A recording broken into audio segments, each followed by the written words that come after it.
vai whangawhetau oi whine kai mua kai melila tuni whekita oi whine tuku hange a kariwa i ha pota whitonga tala noa hua ai tonga whionoa maka elito i hea o ka pongpongi e lupea i he tokanga mafua o ai pasi se ewe ema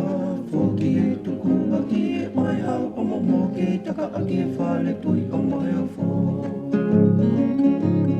Maka elito i hea o ka pongpong e lupea i e tokanga mafua o e pasi se ewe ewa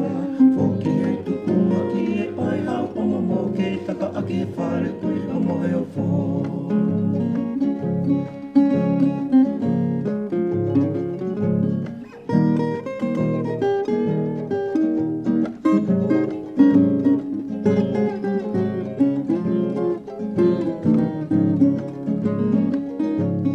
Panalama ene kamo isa o katoa e tafu